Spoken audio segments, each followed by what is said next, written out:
Hello, everybody. It is Saturday night at 10 o'clock Eastern Time. This is Starfleet Tactical. I am Chris Weave.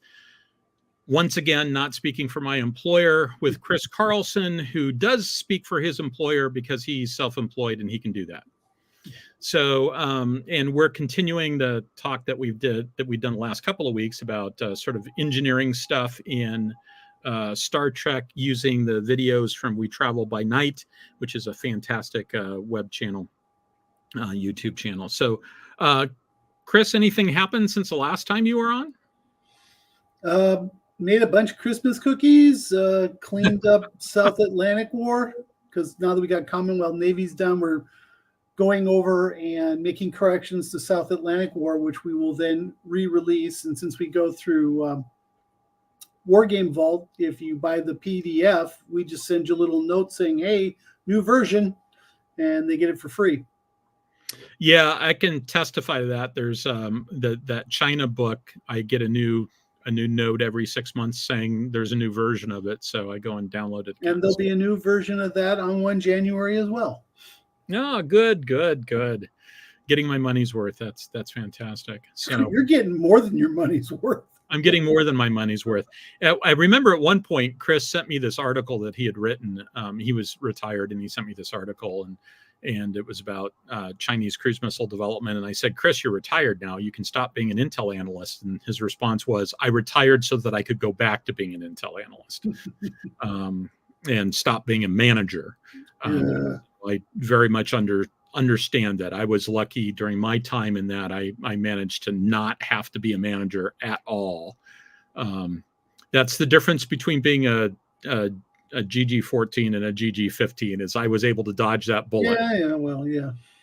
Yeah. So the way I describe being a 15 in that community is they show you to your office, they welcome you to the team, then your manager leaves, and then there's a knock on the door and you look over and it's a guy from facilities and he's got the shackle that he's going to use to chain you to your desk.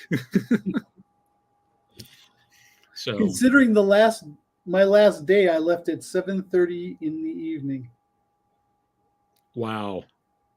To finish up all the evaluations that had to be done, the final tweaks, and putting all my files up, making sure you guys had all the access to them. So yeah, that was a hard day. Yeah, I can imagine. My last day, I left considerably earlier than that. Oh well. All right. So what we're going to do tonight is we're basically following the same format as last week. I put together a bunch of slides. We'll talk about those. Chris put together some slides. We'll talk about his. Mine are going through the videos like we did last time. His are more like he sort of roamed out and did some extra research. And so that's what we're going to do. Let me bring mine up. And so we're still going through the We Travel by Night videos. This looks very familiar, right? This is the exact same schedule as before, and it's not looking like there's going to be any weather-related changes because weather is actually supposed to be relatively good. I mean, I'm doing a drive tomorrow, and I'm going to wear shorts because it's supposed to be in the mid-40s or warmer the entire day. I will foot stomp on the caveat that I didn't foot stomp on last week, but I did the week before, which is, yes, it's a TV show. Yes, it's we know that it doesn't all work together, but it's an interesting vehicle, and we're using it to talk about a bunch of stuff. And disbelief should be suspended, but not lynched.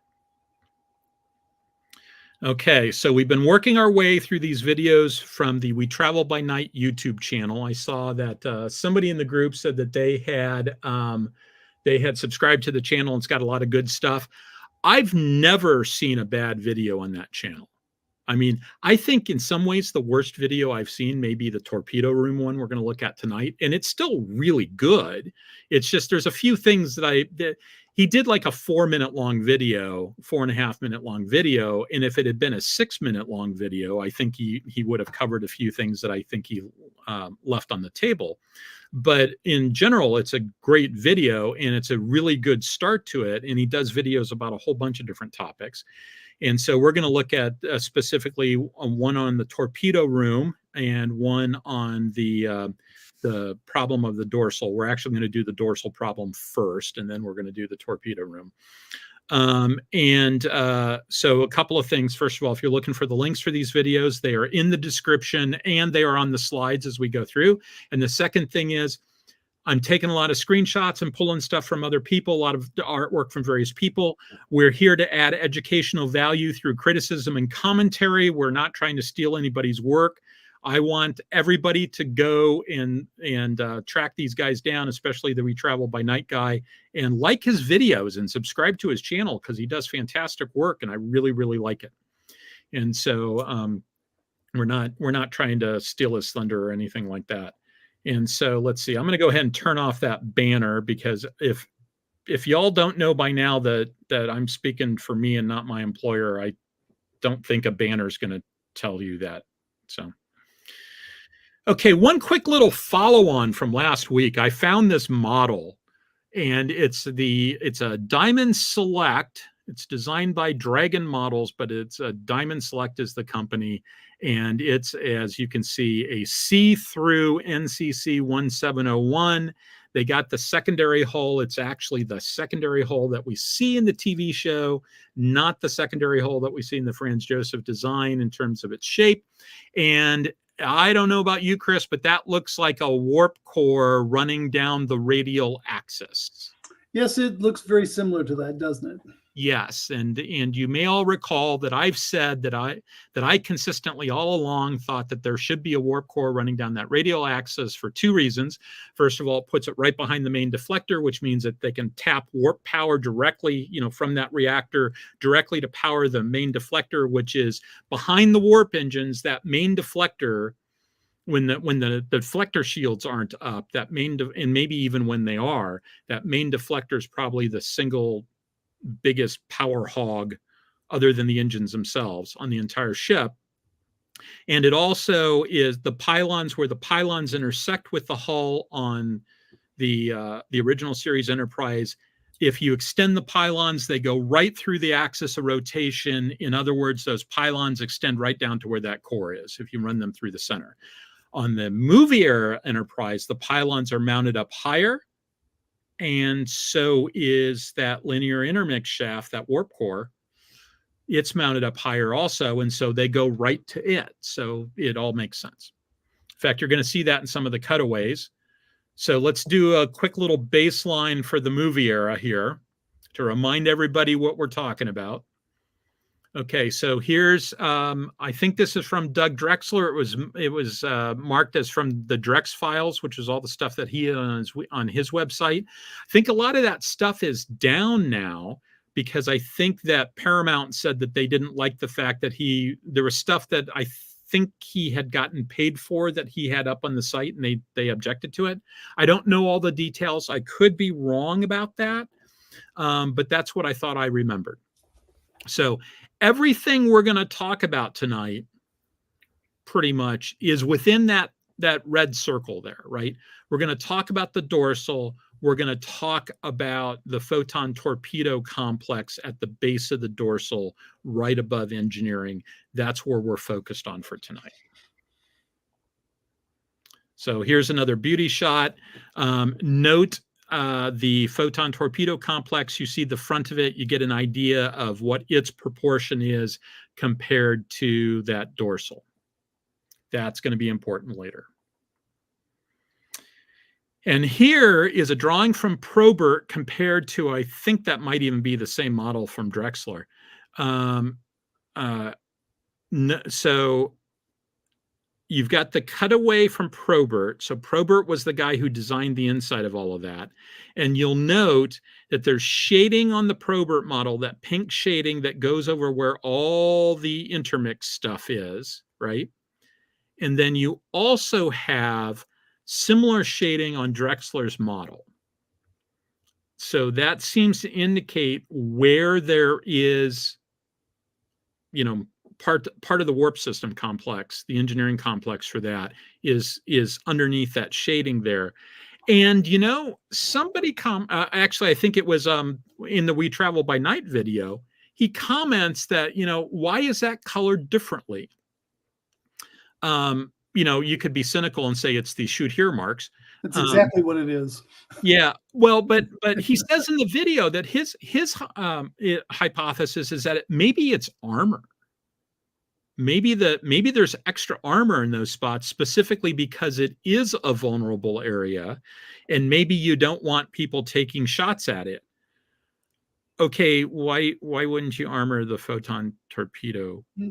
Yeah. And I'm not sure I fully agree with that hypothesis. I mean, I'd love it to be the case, but there should be armor in other places too then. But it's a nice thought.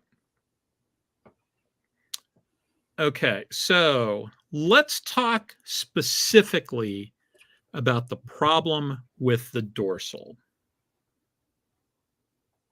It exists. Yes.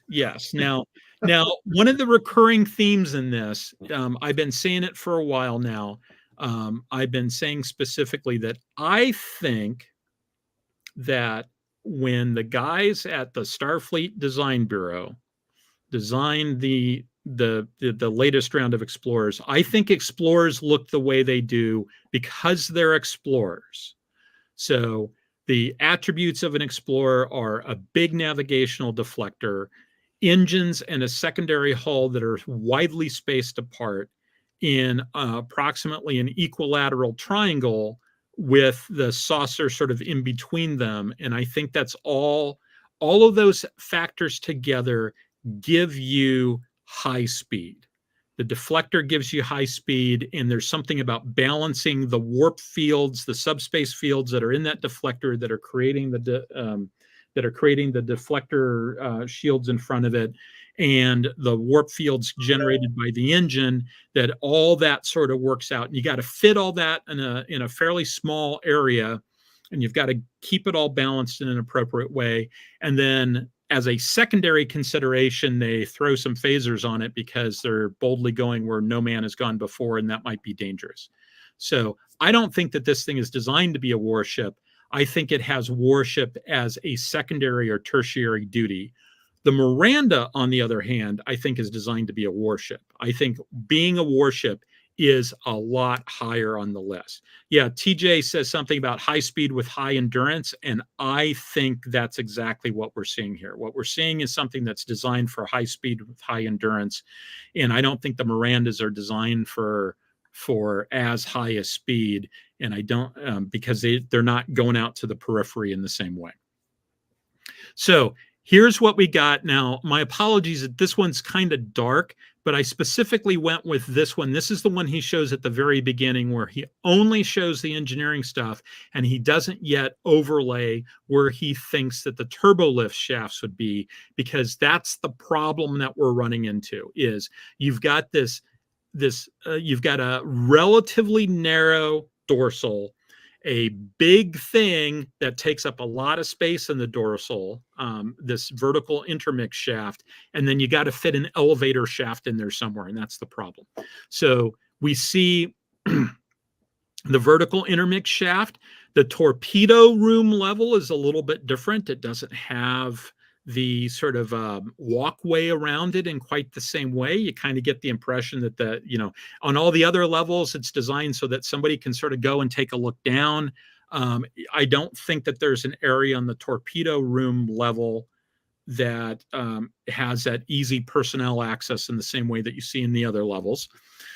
You've got the torpedo room there, but where do you store the torpedoes? If like above it in the very narrow shaft or very narrow dorsal, okay, I don't see any place else to put it. You've got main engineering, and then you've got the linear intermix shaft, and you can see where the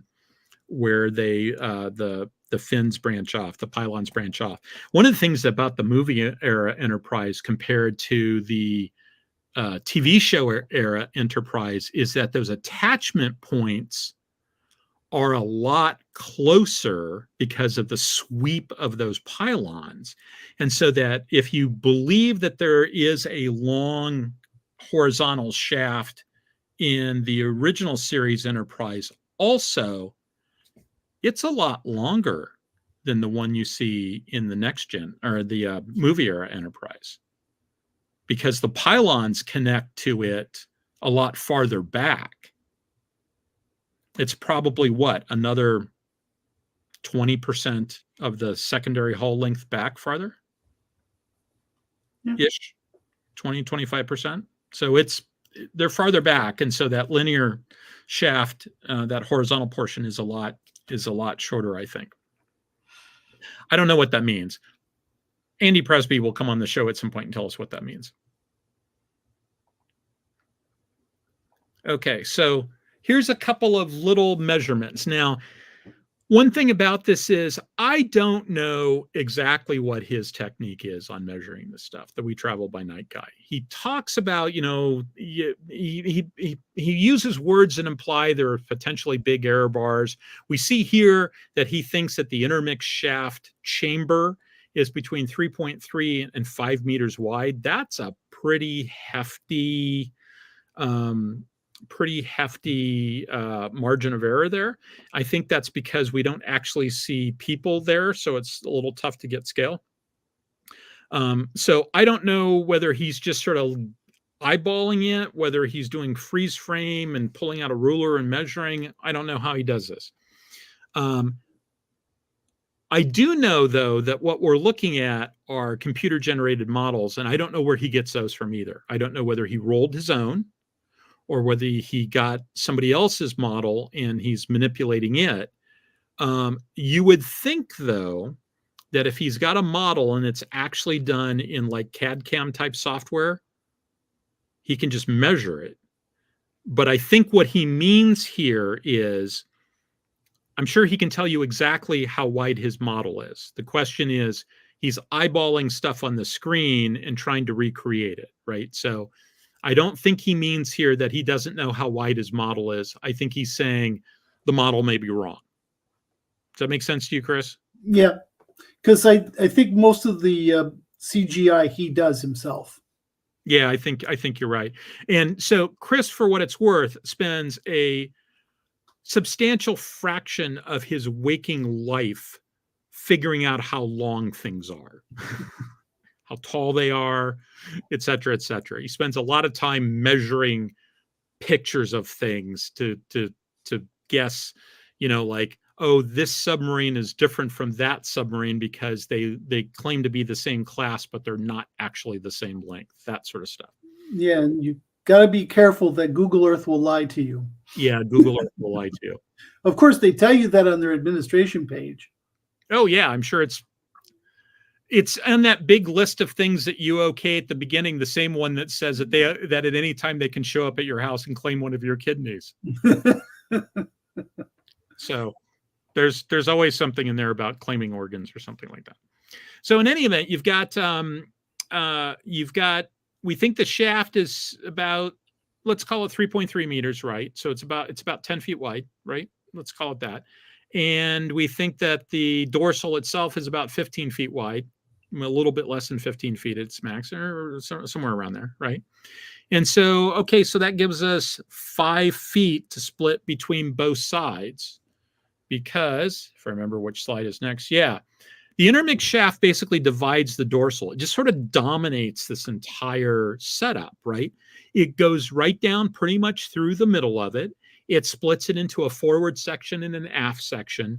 And because it's right in the middle, you've got a limited amount of a limited amount of space on each side. So if it is about 10 feet wide and you've got, and it's in a structure that's 15 feet wide, you've got 2.5 feet on either side. And that includes the thickness of the hull there also.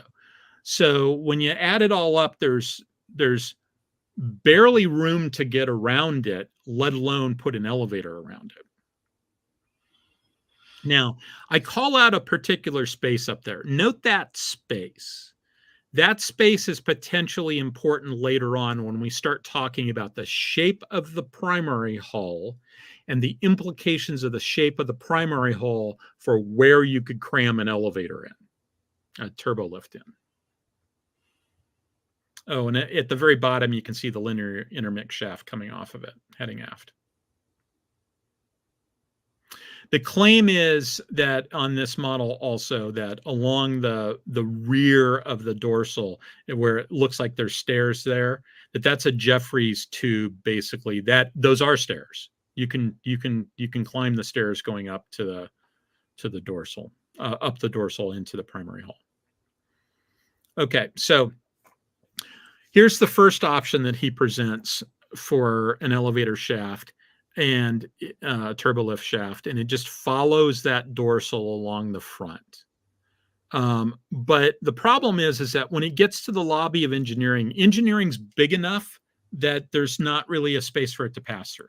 So it gets there and it just kind of it can't go any further. So the question is, how does it get beyond that complex? And you're also dealing with now it's also passing right behind the navigational deflector, and there's some questions about whether it makes sense to do that, and where exactly does it get to the point where it can then go horizontal and go into the rest of the secondary hull. I've also done a call out there that's in the torpedo room, and there's something there that appears to be a turbolift door. And if there is a torpedo room on either side, it implies there's a turbolift door in each of the torpedo rooms. It may actually be going to the same shaft if they're side by side. It may be one of those where the turbolift rotates to whichever door has asked for an elevator to show up, right? But that's one option if it's in front. Here's another option if it's in front. He does it as a stair step. It does not solve the engineering deck problem. It just uses the space a little bit differently. And he spends a lot of time talking about efficient use of space and about how this one takes up more space and has a lot of other nooks and crannies that aren't as useful. I actually think that if you're going to do one, the previous one makes more sense. If you're going to choose between these two.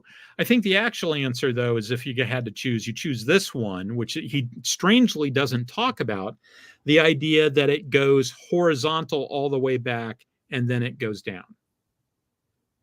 Now, I'll note it has to be in the dorsal when it's doing that horizontal bit because of the shape of the primary hull, which we're going to get to directly.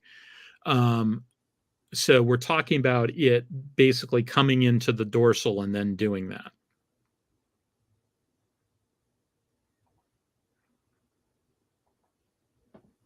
Okay, so what about the option of it coming behind? So in this case, yeah, you can look at that turbolift door and go, hey, that's a door, right? That really is a door in the torpedo room there because there's a turbolift shaft behind it. So, hey, it's a turbolift door.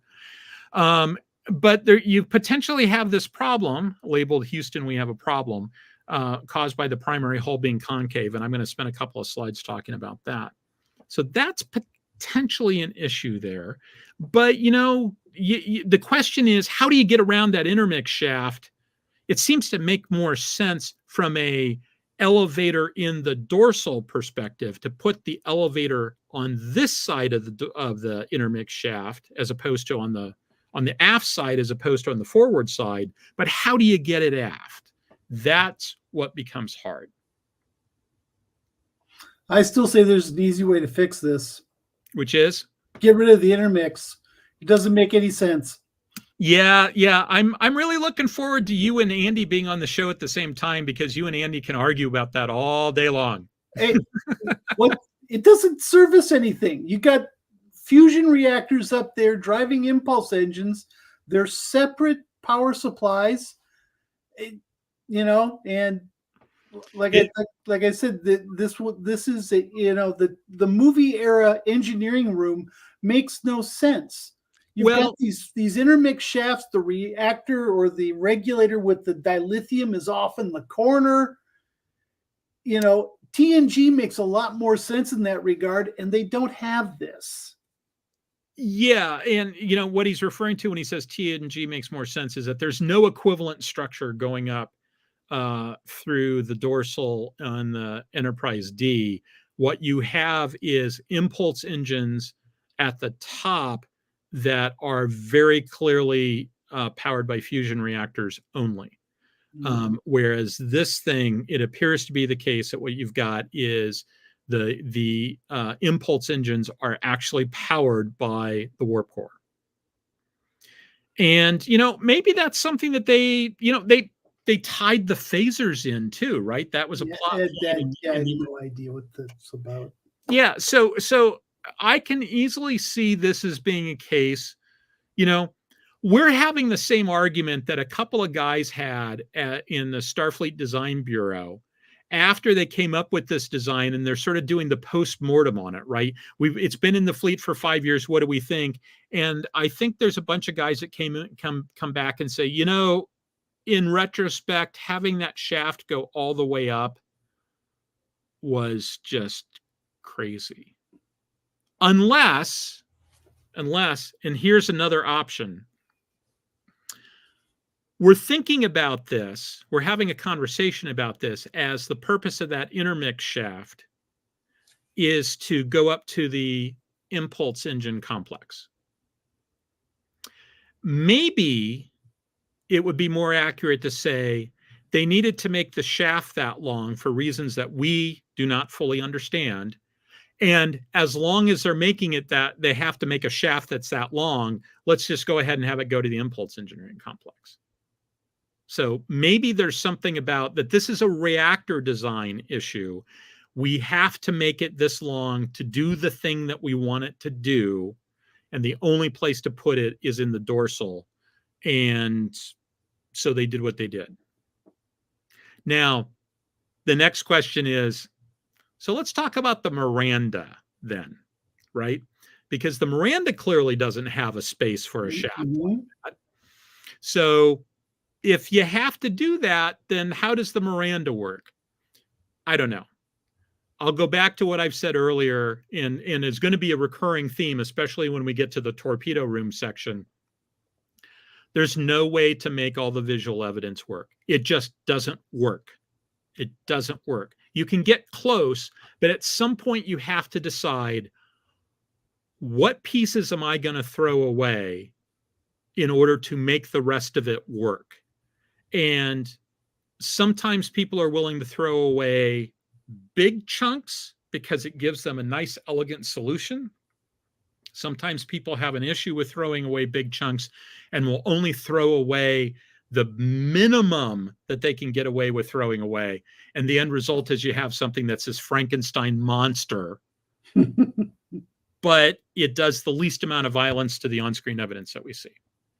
I think those are the kind of the two options we see. Now, TJ's had a couple of comments here. He says he doesn't think the intermix area is that wide. Fair enough. I haven't watched the movie in a while. I have to go back and double check. He does say something about in Wrath of Khan, we have the heroes board. They come in through the torpedo bay. We're going to talk a little bit about that when we get to the torpedo room stuff. So that's how Kirk gets on board. And maybe the other ones too. One Horse Shay says the Enterprise A core is the size of the Galaxy class core. It's just that the Galaxy class is so much bigger that the entire thing is sort of buried in the secondary hull. In fact, I think the Galaxy class one may be, I think it's probably bigger, but it's all buried in the secondary hull because it fits.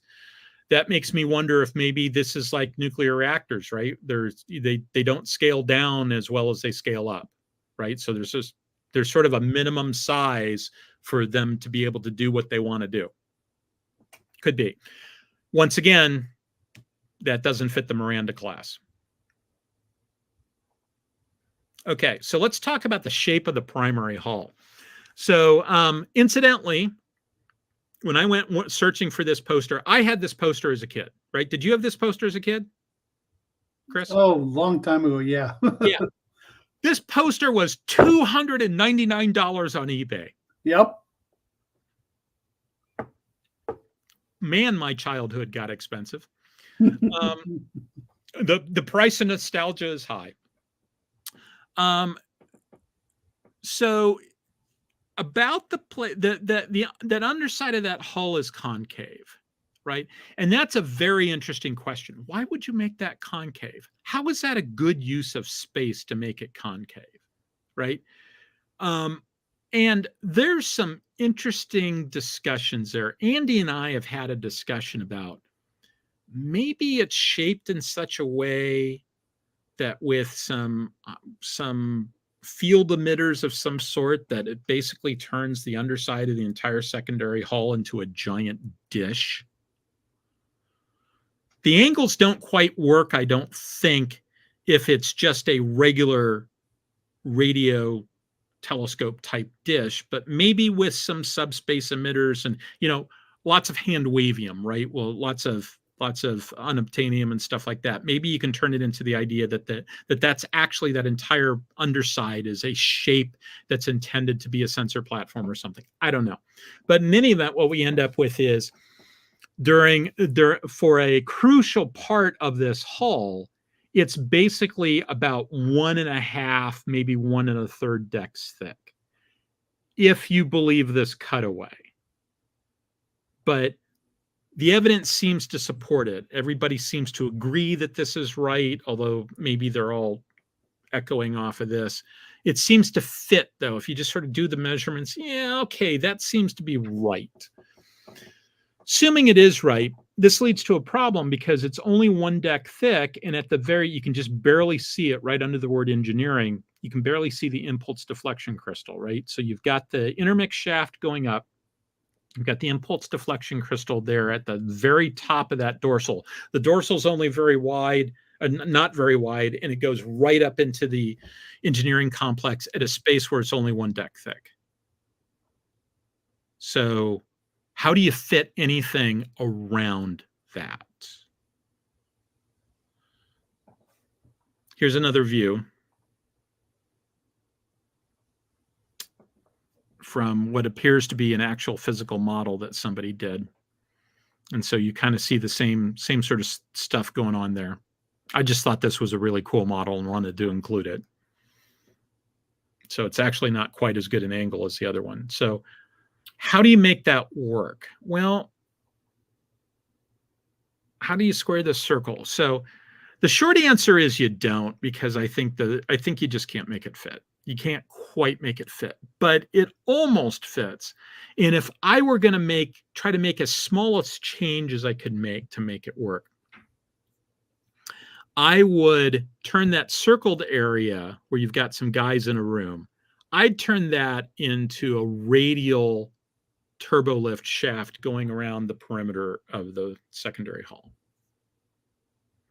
Now, I'll note, when you look at the model, if I remember correctly, there are windows. You see windows on the side of the primary hull, which do not match this illustration, because as you can see in this illustration, it appears that you don't get direct access. It's not like there's a window there. There's machinery behind that wall. But I could turn that.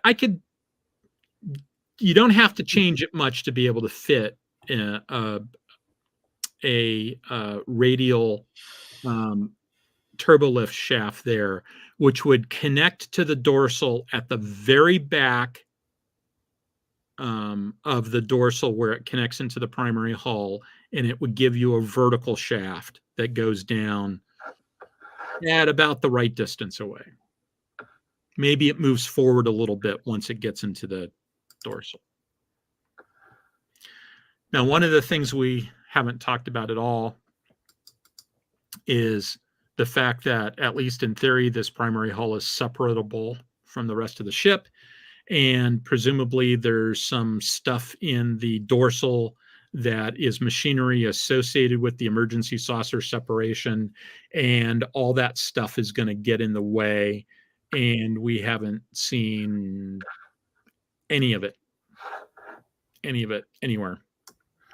And so we don't know how much space it takes up, etc. There are some illustrations that show like a folding stairway that comes out of there, that once you've landed on the planet, that's how you get out, is through a stairway that's hidden at the top of the dorsal. But there's nothing canon on that, and I'd throw that idea away if it means, if I can fix the turbolift problem, I'm willing to hand wave away the saucer separation problem. Any thoughts on this so far, Chris? You're trying to make a lot of things kind of sort of work, and I'm in that department of, if you focus on engineering Yes. only, then if you look at a ship work breakdown structure concept, Mm-hmm. okay, that's group 2 and group 3 Yep. out of 7 groups. You know, and outfit to include electronics and navigation, group 4, is probably the primary thing for this beast. It's its, you know, sensor and its abilities to do survey work or exploration work. Yeah. And then you have armament somewhere in there.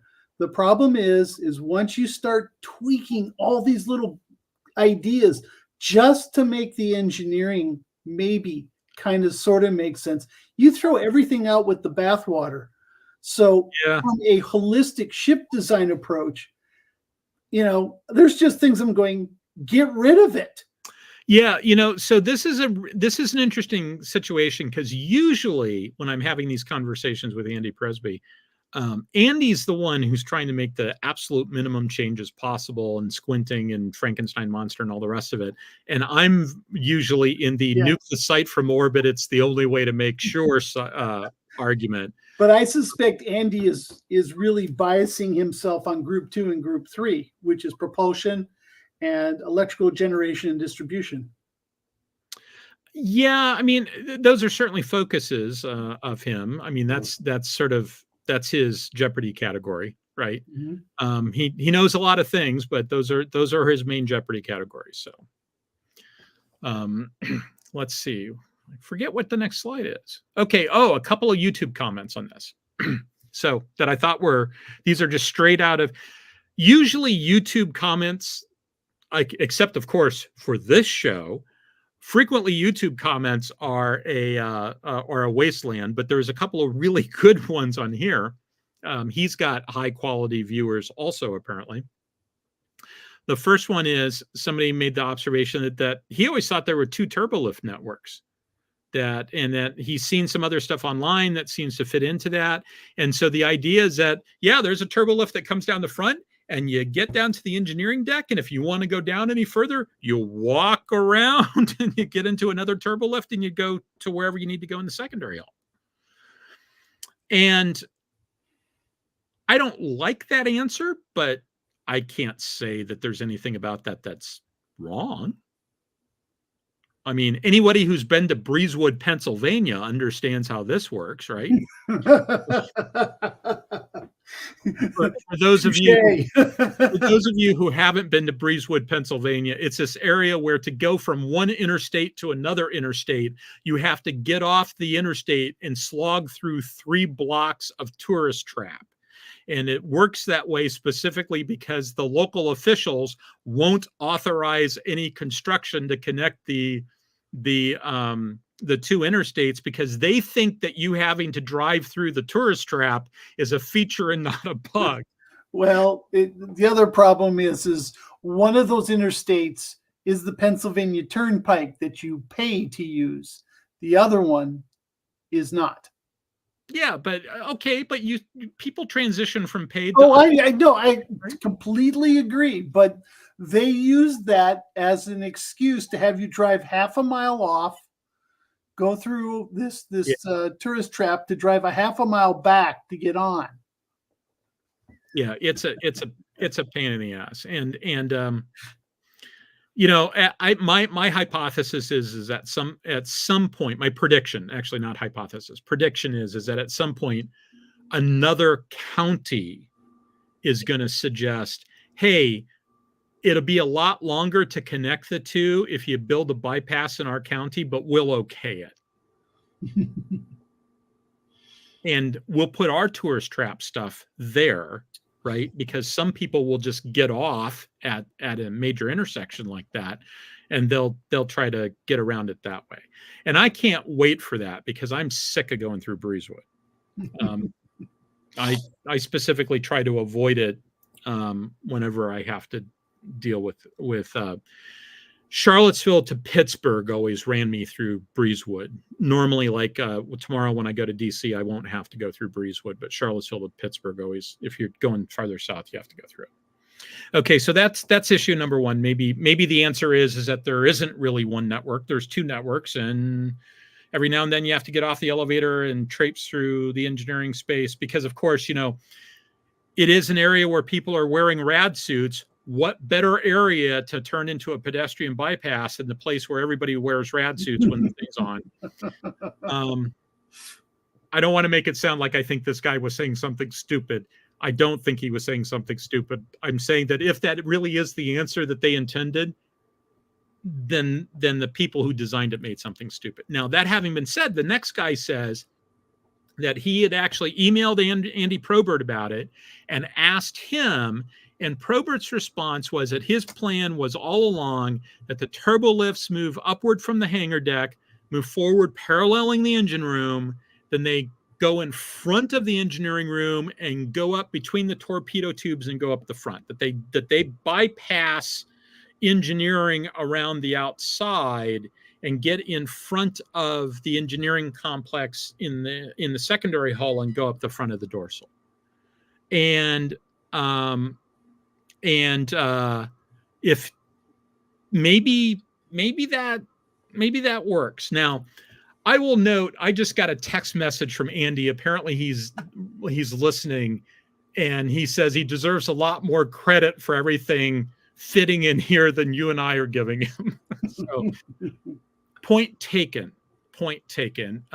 Probert, I think, actually did, and he says the scale problems with the refit and the D were created by other artists that came along after him, right? That his stuff all worked and then other people mucked with it, and then you had a problem. And that's pretty good. And I will state for the record that Andy has a much better understanding of the history of this and who did what, you know, what parts are Drexler and what parts are Probert and what parts are Sternbach and all the rest of it. And he's also the guy that has the level of expertise where he reads stuff in the tech manual where Sternbach says something works this way, and he goes, yeah, there was an article that came out in Nature at about that time that talked about this thing, and it looks like Rick Sternbach was clearly reading Nature at that time. Stuff like that. So, okay. This is all a good lead-in to the next subject, which is the torpedo room.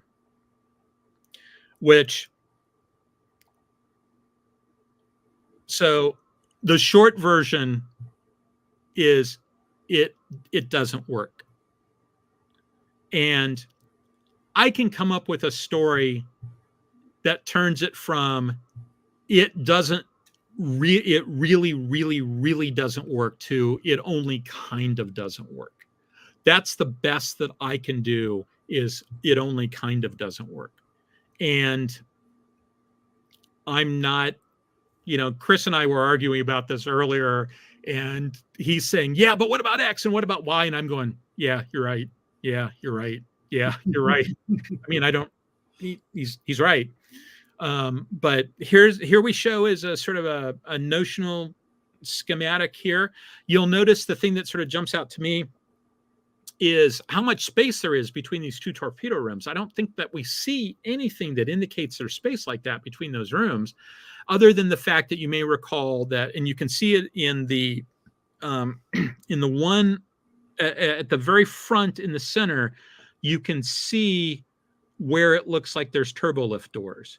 And if those actually are turbolift doors, I just noticed that actually supports my case, because if those are turbolift doors, it's probably one turbolift that rotates depending upon which torpedo room you're trying to go to. And if that is indeed the case, then those doors are too far apart. So what jumped out at me is how much space there is between these two torpedo rooms when you're having a hard time fitting it in there. So why is there so much space? And I think at a minimum, there needs to be less space in there. But anyway, let's go through it.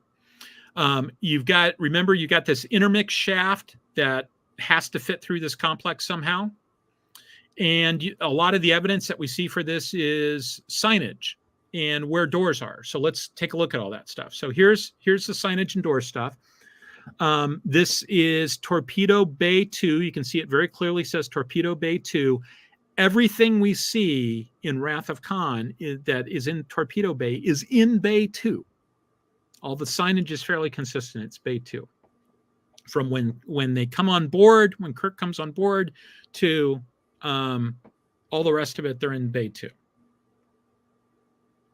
Okay, on the left, so if you look on the left, you can see that there's a torpedo casing in the lower left-hand corner. So you are looking to starboard. You are looking left. You are facing towards the back quarter, and you are looking to starboard, which is on your left at this case, and it clearly says Torpedo Bay 1. So this tells us Torpedo Bay 1 is on the right-hand side and Torpedo Bay 2 is on the left-hand side. Which is appropriate. Which if you follow the U.S. Navy model of doing stuff right to left, it works great. Actually, it's more than just the U.S. Navy. A lot of people do it left, right, odd, even. I mean, there's a lot of different navies that follow a similar approach. I always thought it was funny that they started with odd being on the right-hand side as opposed to being on the left-hand side, because obviously we read left to right, but in this case it's biased towards the right.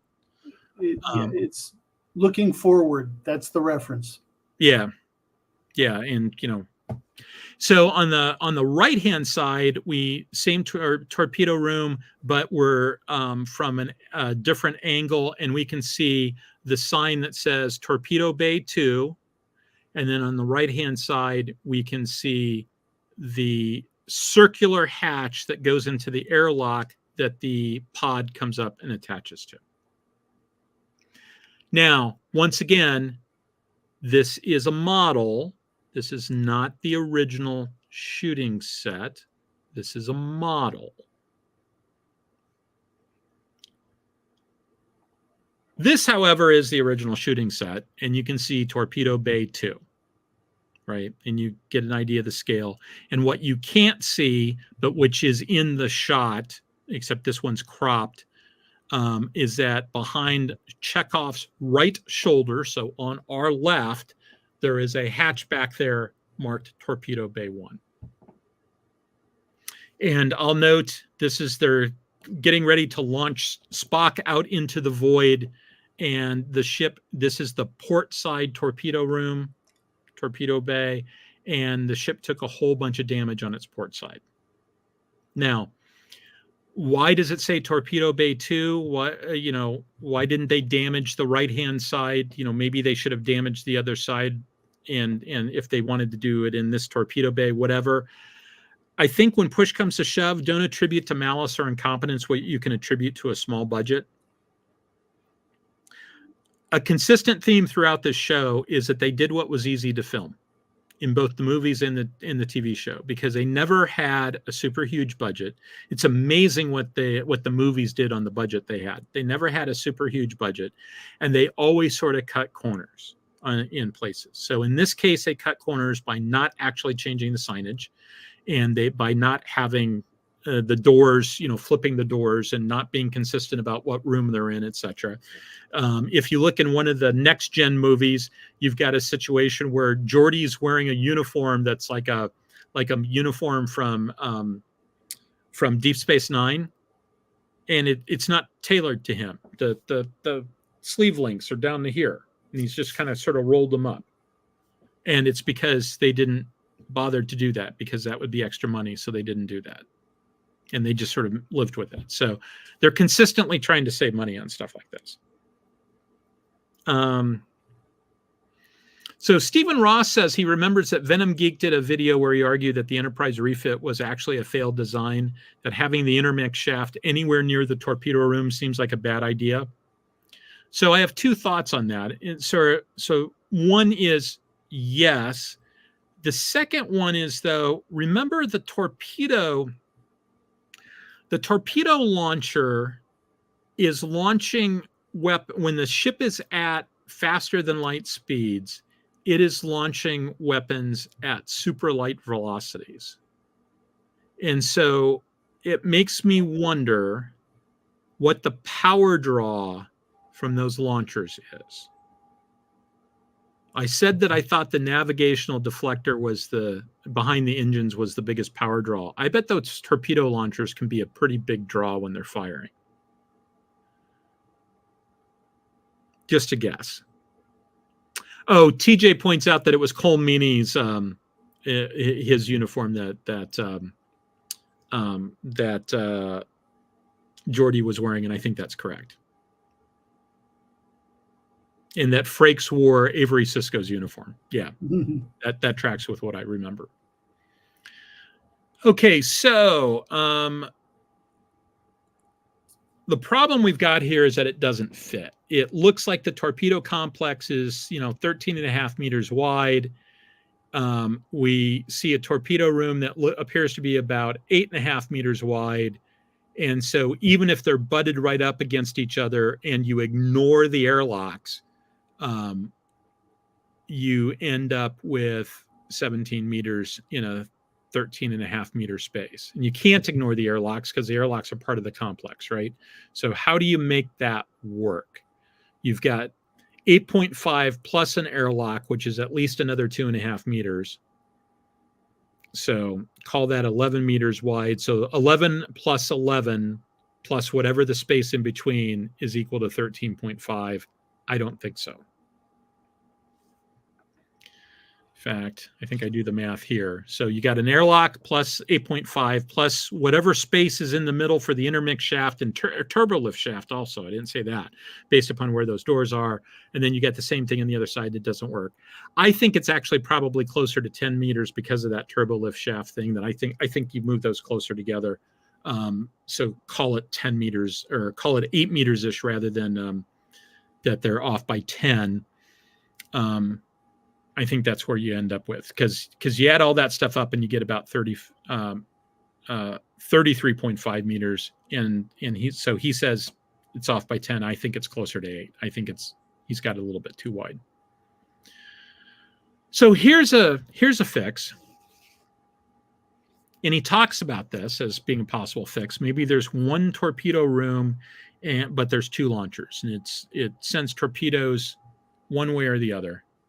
And that there's a vertical intermix shaft that's over there in between the two torpedo launchers themselves, directly in front of where that horizontal component that moves them forward is. Now, that's clearly not supported by the on-screen evidence because of Torpedo Bay 1 and Torpedo Bay 2 and the circular door versus the non-circular door and all the rest of it. It clearly is not supported. But we've reached the point in this process where we throw out data to make it fit. So if you decide that you want to throw out those signage type things and you want to try to make the big engineering complex work, this is one way that you can do it. And then this is my bad rendition of 3D art. My apologies.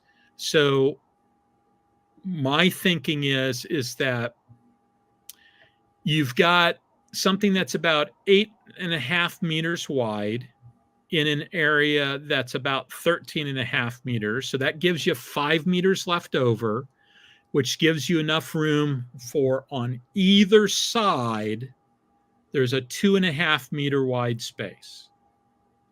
And at the back of that space, there's an airlock. And at the front of that space, what you have is a machinery space or something, probably that powers the launcher. It has something to do with support machinery for the actual launcher itself. And so that's why when Khan comes along and shoots that stuff and, flashes, et cetera, why they lose the left launcher, they didn't actually hit the torpedo room. They hit a bunch of the essential gear that makes that torpedo launcher work. Now, like I said, not consistent with the physical evidence. It is consistent with the damage. It's also not consistent with something I haven't talked about, which is that there are windows, right? We see windows, and we don't see, I can't tell if we can see them on the graphic there, that there are windows that look to the outside, but there's clearly windows. If you look on the left, you can see that there's windows on the side of the complex there. And so there's clearly windows. In fact, in one picture, there's a guy looking out the window. And so if you've got these machinery spaces there, then you don't have that. But like I said, we're at the point where we're throwing stuff out. So these are my conclusions. In general, the TMP-era dorsal is a disaster. And I'm including the torpedo room complex in that. It's an engineering disaster. The inside is clearly bigger than the outside, and the visual representation is inconsistent. And we can make it better by throwing away some of the stuff and maybe doing a few things here and there and coming up with stuff that isn't quite supported but is almost supported, and maybe tweaking a little bit of design. We can make it better, but there's still inconsistencies. We have to actually throw stuff away. Now, the thing that we haven't really talked about, this is a good comment. If the Enterprise isn't primarily a warship, the launcher should primarily be a probe launcher. Makes sense to me. The elephant in the room here is that even if you could fit it all in here, the torpedo room itself is a design disaster. It's an engineering disaster. This idea that the torpedo just sort of sits in a cradle, if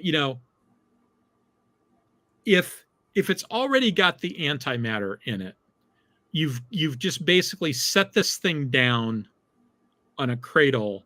You've got this multi-megaton warhead that's just sort of sitting there on a curved piece of metal with nothing sort of holding it in place in a situation where you could take shock or you could lose gravity or whatever.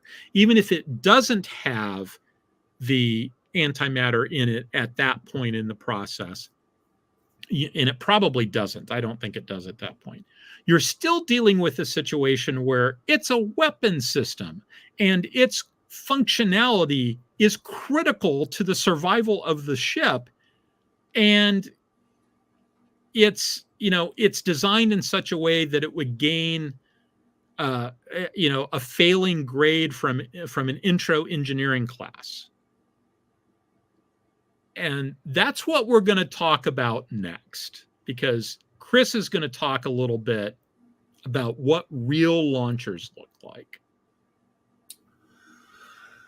Well, to give us a point of reference, here's some of the artwork that's been done on your typical Mark 6 photon torpedo. It's listed as 2.1 meters long, 0.76 meters in width, and 0.45 meters in height. These are numbers that come out of the tech manual in the weapon section. And you'll notice the mass is 247.5 kilograms. In the tech manual, that's called dry. What I believe that refers to is that is the weight of the weapon without the 1.5 kilograms of antideuterium. There are many references that and things like the next generation tech manual that are not quite considered full up canon. I think I have a hard time accepting that, but okay. But we did see something about that size in a TNG episode, which you can see. It's a small insert up there in the left-hand portion. So this is about the size. These are small weapons. Okay, really small. Next. So let's compare it to real world weapons to see what they do. And I'm going to use three because I'm looking at two different launcher philosophies. First one is the US Mark 48 torpedo. It's a hell of a lot bigger than a photon torpedo. 6.25 meters long, half meter or so in diameter, and it weighs over 1,600 kilograms. Okay, this is like 5 of those things, right? These are not easy to store, but you can do it in a fairly safe way, if you will. Next. And so this is kind of how you stack them up. The picture on the left is the torpedo room in the USS Michigan and SSGN. And the diagram to the right is for your typical Los Angeles class, 688, which shows how the torpedoes are racked up and how the torpedo tubes themselves are sitting, because they're angled outward, so you have to cant to load. Yeah, so let me jump in real quick. For the Michigan photo, we're looking aft. For the drawing on the right, we're looking forward. We're looking forward, yep. So this is the closest analogy we really do have for the photon torpedo launch bay. Except these things are so freaking huge that it just doesn't work. So I'm going to go look at a launch system that uses smaller weapons.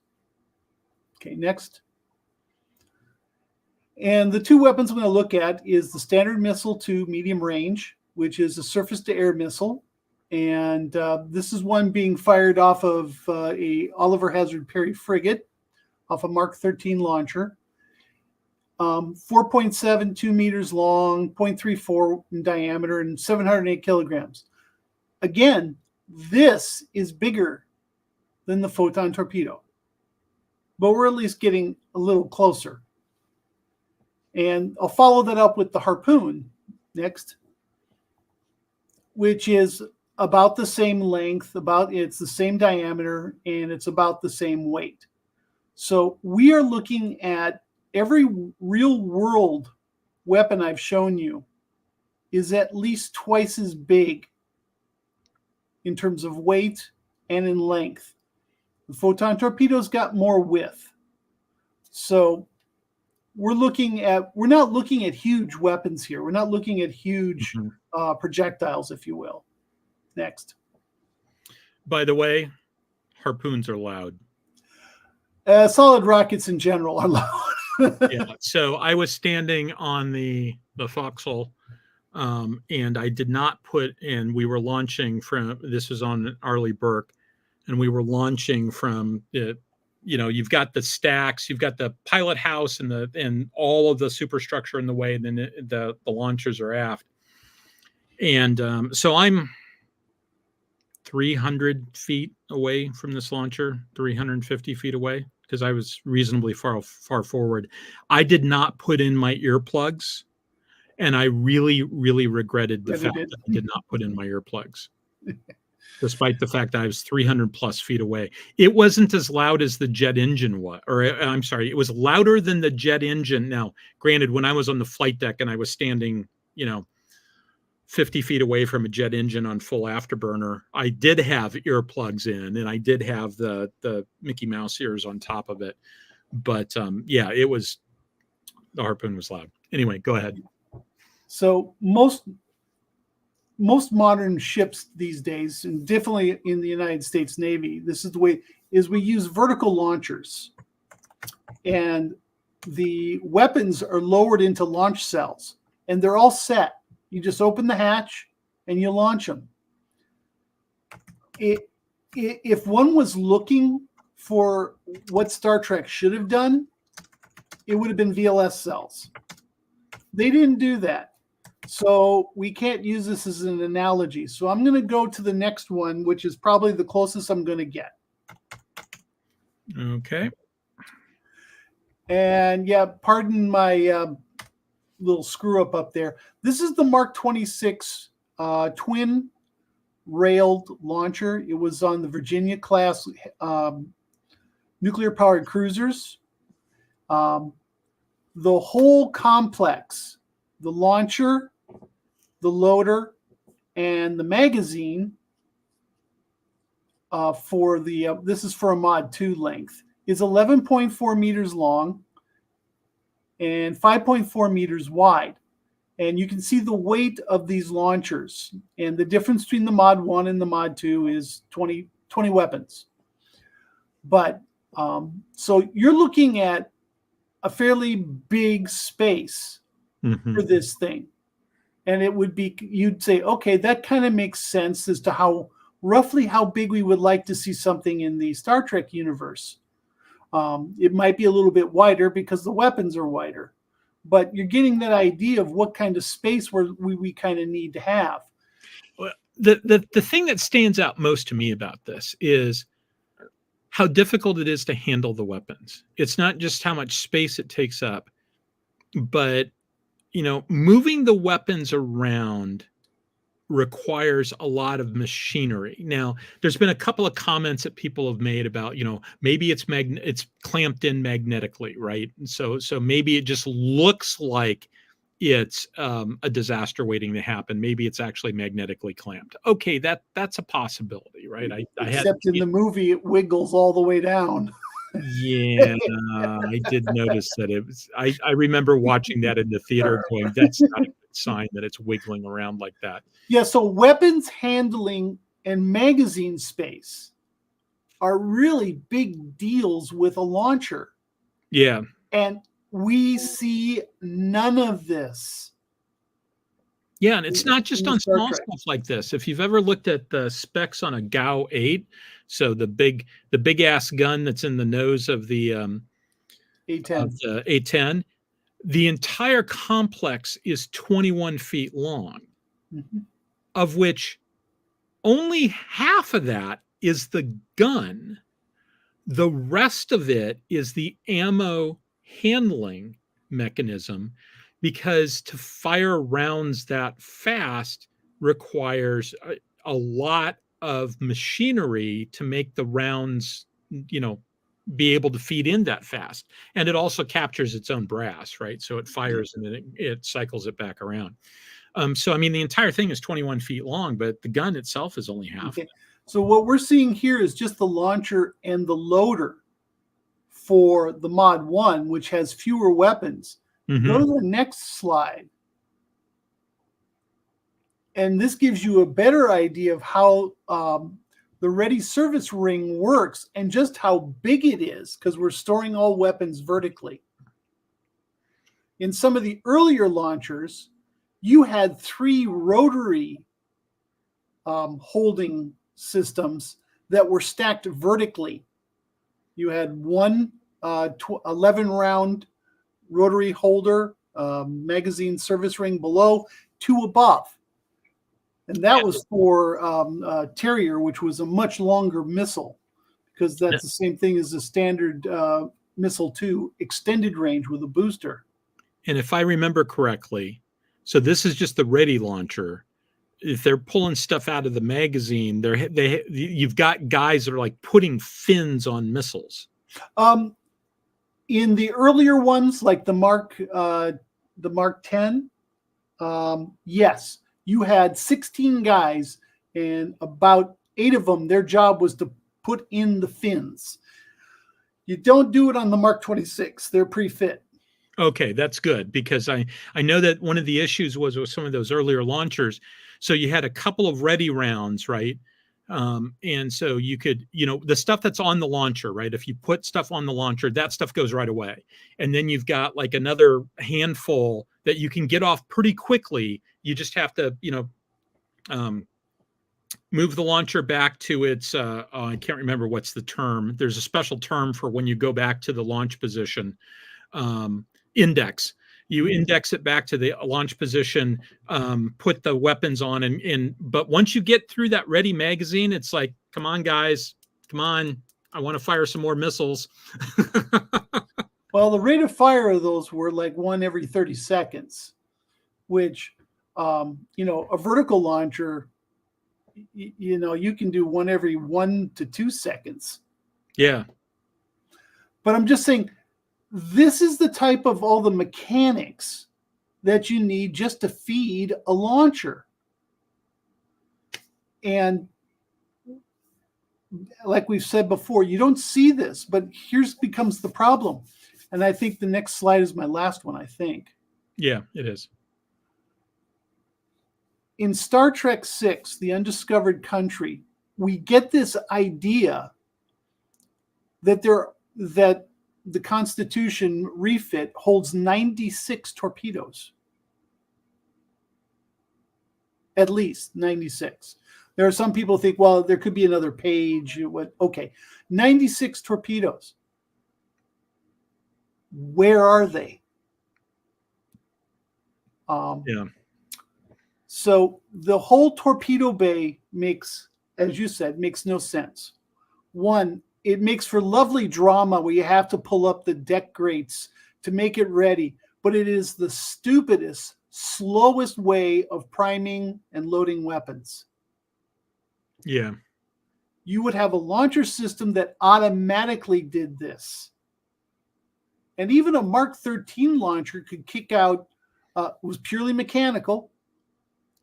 It could kick out one missile every 10 seconds. It was 6 missiles a minute. Okay, I can guarantee you the photon torpedo bay, the way it is constructed in the movies, looks a hell of a more like a much, much older system with a far slower rate of fire. And again, where are the torpedoes?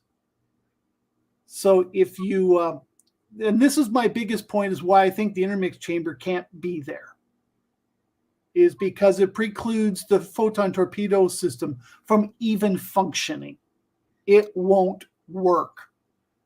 So yeah. I think the right answer is that they need to move the entire linear intermix shaft down a level, and the magazine is right on the top. Actually, so Chris and I had this conversation earlier, and where I'm going to go next. And at one point, I said to him, yeah, I know, you're saying just let it go, Chris, just let it go, but I'm not going to let it go, damn it. So before Wrath of Khan occurred, right? Right. Up until that point, we had absolutely no idea what a photon torpedo was, other than in the making of Star Trek, it said something about, matter and antimatter being held in a gravitomagnetic or gravitophotonic field. Yeah, that was the model FP TAC 4 photorp. Yeah, not even but it wasn't what does that mean? And the belief it wasn't a projectile, right? It wasn't something that you loaded into a launcher. It appeared to be the case, and there's some of the fan produced stuff back then. I mean, the kids these days don't understand what we had to do to go get Star Trek stuff. I mean, you had to go to cons and find the guy that had that was selling the manual for that some fan had put together, that they only printed like 150 of them. Yep. And you just had to go and find this stuff. One of those documents, and I need to track down which one it was, suggested that what was really going on there is that the photon torpedo was basically like an energy bubble that held matter and antimatter in it, and that the launcher created this energy-based projectile thing. It wasn't like a torpedo casing that you loaded in that had engines on it. It wasn't a missile. It was a lot closer to being a plasma gun, although that's wrong. It was closer to being a flamethrower than it was to being a missile launch in that regard. And it talked about how, this particular ship had, this ship was Andorian, and the Andorian ships had a tendency to have shorter range torpedoes, but they made a bigger boom and stuff like that. And that was sort of my own personal headcanon. And all that went away in 1982 when Wrath of Khan came out. There were other discontinuities, because we didn't have photon torpedoes till late in the first season. Yeah, well, there's that. And during Balance of Terror, what we saw as proximity phasers was what became photon torpedoes. And in Starfleet battles, it was, that game was a lot more along what you were talking about, and because it took time to charge them. And you could shoot them in contact or proximity mode. But the interesting thing is Franz Joseph does not put the torpedo launchers where we see it in the series. No, he doesn't. He puts They're them up underneath top. the They're up top in that larger bubble below the bridge. Yeah, and they're basically the size of a closet. Yes. I mean, they're tiny. They're tiny. I mean, there's all sorts of labs up there too. I mean, and no magazine. In the magazine. Well, but you know, but he didn't need it. No magazine is consistent, right? Yeah. It consistent with what I'm saying. So, yeah. So if indeed it did work that way, what we've got from Wrath of Khan on is that the photon torpedo launcher is a launcher firing a weapon. Mm-hmm. Whereas this other idea is that the torpedo launcher is the weapon firing a projectile. Mm-hmm. Right? So it's the difference between launching a missile and shooting a gun, basically, except in this particular case, part of what the weapon does is it manufactures the bullet with just-in-time manufacturing. Which has all sorts of wonderful knock-on effects, right? Like how long does it take you to charge up your next one, right? It all gets into charging stuff, and that makes, in a lot of ways, is like that's very consistent with things like Starfleet battles. And it just occurred to me, I have absolutely no idea what a photon torpedo in Starfleet battles is. I should go and take a look and see whether there's something in there. Yeah, they basically the big advantage of photon torpedoes is their damage is range independent, where all the other weapons are. Yeah. Disruptors, phasers. The further away you are, the less damage you do. The thing that always bugged me is that photon torpedoes are not guided weapons in Starfleet battles, which made no sense to me, really. I like the idea that they're not guided. And that's actually, I mean, that's entirely consistent with that launcher idea, because that's one of the things I was keying off of. One of the reasons why I really liked it and why I think the people that were doing stuff like that did it that way is because they're clearly not guided, right? And that works until you get to the Romulans and the Gorn firing plasma torpedoes that are guided.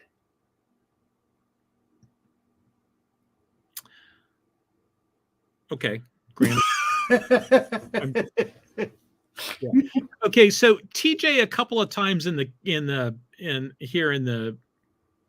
comments has used the acronym TUC, and I'm not tracking that. TJ, spell it out, please.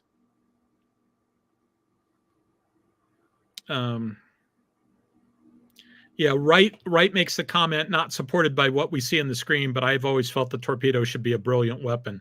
I actually always thought it should be a really dumb weapon. That's my point. I thought it should be the weapon that you use because it's a really big boom. It's not very precise, but it's a really big boom. And actually, at some the undiscovered country. Roger that. Thank you, TJ. Along those lines, I've had on the list of things to do, and I'm still going to do it. I want to go through and do a read along of Dave Trowbridge and Sherwood Smith's Exordium series. And in the Exordium series, you've got these, you've got two BFGs in that. You've got Ruptors, which are huge gravity-based weapons that fire unpolarized gravitons, right? So basically, they shake their target apart. You can polarize the gravitons, in which case they're now tractor beams. So they're also like super huge tractor beams, which means that you can do things like grab an asteroid and use it as a shield if you need a shield. And their other BFG is the only FTL weapon in it, which is called a skip missile. And it's called that because the ball of plasma it fires has a skip field on it, which is the part of the FTL system. And it skips in and out of hyperspace. It skips in and out of 5 space. And so it actually is a faster than light weapon with a range of, Arius and I in the war game that we designed for this universe decided it has a range of 14 light seconds because they took a shot at one point at 12 light seconds, and they declared that it was almost at maximum range. So we decided 14 light seconds was maximum range because we were using 2 light second hexes in that game. So a lot of fun. And so at some point I'm going to do a read along, and I'm going to go into the warfare model and all the rest of it in that series. And it's going to be fantastic. I just haven't gotten there yet. So, okay. Anything else on this? Nope. All right. I'm going to switch back over, and I think I've got one slide left. And that is next show is the 6th of January. So not next week, but the week after. I don't know what the topic's going to be yet. And I don't think we talked about this last week. I didn't remember if we did or not. But David Drake passed away. And on the 10th of December. I never got the chance to actually meet him in person. It always seemed like something was conspiring against that happening. We were only, to the best of my knowledge, we were only at a con together once. He was only there for Saturday. Saturday was my busy day. At one point I said, I'm going to go track him down and say hi. And I was told he had already left. And so I missed that opportunity. But I did exchange emails with him on a couple of times. And he was an interesting guy. Fellow graduate of the history program at the University of Iowa. We shared a professor. He mentions the guy, Jonathan Goldstein, in the afterwards to the Northworld trilogy. That's how I found out. And so he's somebody that I always wanted to meet because I liked his stuff, including things like this is from an essay that he stuck as an afterwards to one of his books that I really liked. And so I decided to recreate it here. And so, my condolences to his family. So, any parting thoughts?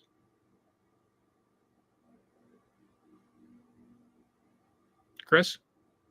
No, I mean, we've hashed this over, and we've both declared our positions, and we're sticking to them. Yeah, I mean, and none of it works, right? The dorsal just doesn't work. It just doesn't work. It just doesn't work. So I'd like to, you'll be back at some point, but I'd like to thank you for taking 3 weeks and joining me on these. This was a lot of fun. It was good to grab an engineer and talk engineering. And if I'll put in a pitch for the Jerry Mitchell books, I'll also put in a pitch because I don't think I mentioned this last time, the book Lash Up. Oh yeah. Which somehow you and Larry managed to slide that one out without me noticing. I only found out about it. Chris has heard the story a dozen times. I only found out about this book when I was in my office at DIA, and one of my coworkers had it on the table in his cubicle. And it's like, I've never heard of this book. It's one of the 2 books that I know of where they create a secret space. The U.S. Space Force is created in secret to deal with a threat. And I usually read those books back to back. The other one is Thomas May's A Sword into Darkness. And Tom is a U.S. Navy captain who's got to be close to retirement at this point. But he's the Blue Crew. I can't remember which crew. He's the crew of one of those offshore base ships things, the Chesty Puller class.